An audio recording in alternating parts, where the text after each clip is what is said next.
Hi everyone, it's Ian Watson here, and I've missed seeing you all very much this year.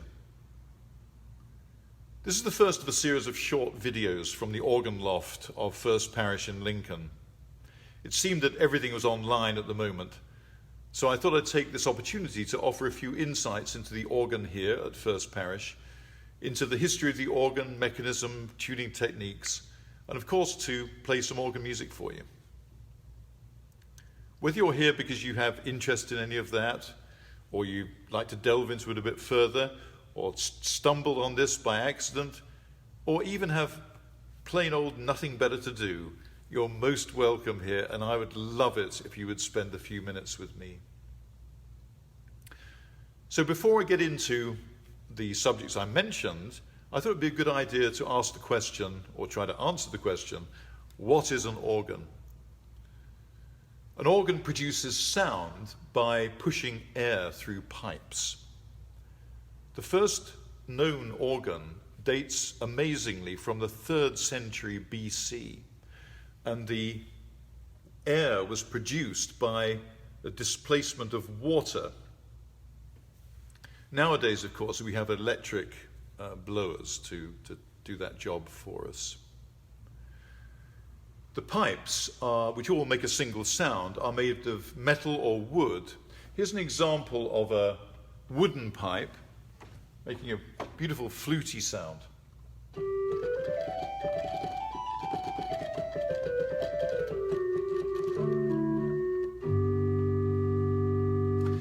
And here's an example of a more sturdy metal pipe.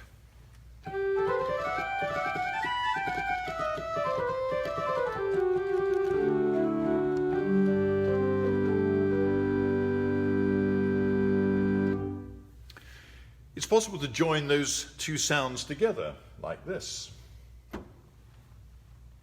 And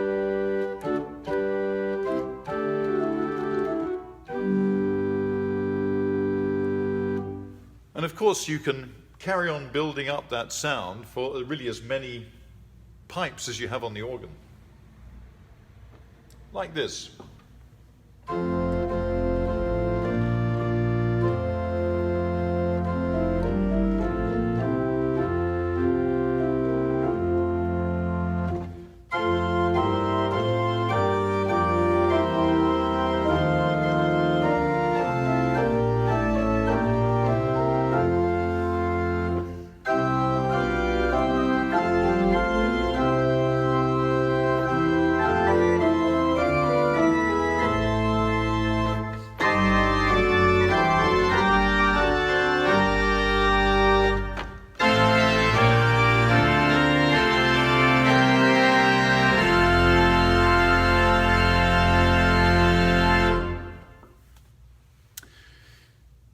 Each group of pipes is formed into a set or rank of pipes which covers all of the notes on the compass of the keyboard. And each of those ranks are of equal volume and tone color. So that's how we can have all of the fluty sounds like this, all the way from the bottom to the top. That's one rank of pipes. This organ was built in 1970 by the Nowak Company of Georgetown, Massachusetts, and refurbished in 2013, which I think was the year after I came to First Parish. If my math is correct, there are 692 pipes on this organ.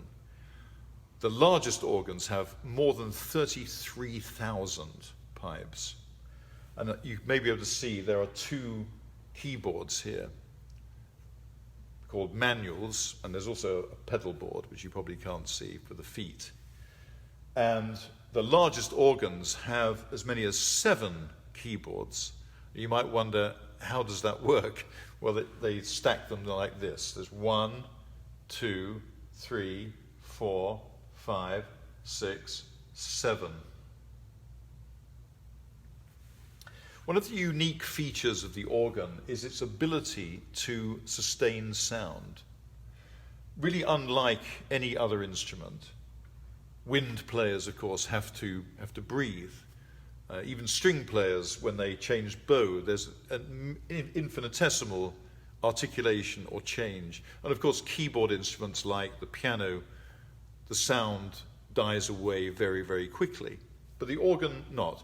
The organ will stay as long as you keep your finger on a key like that, or there's a power outage or some other natural disaster. So I'm going to demonstrate that with this trusty pencil.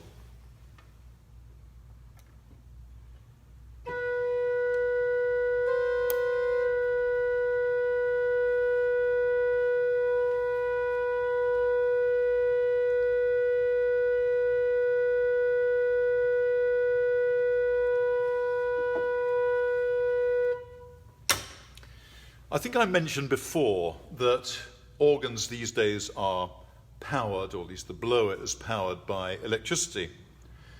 In days gone by, before the advent of electricity and when it was not widely available, organs were pumped by hand.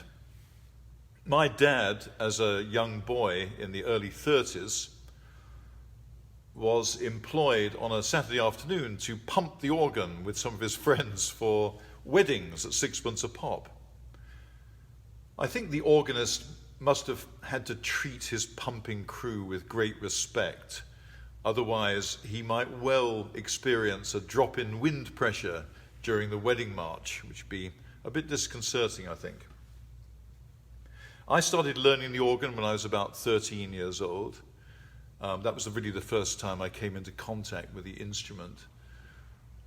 But there's really nothing to stop younger children from learning to play the organ. It's really just a case of your legs being long enough to reach the pedals. That's really the only criteria.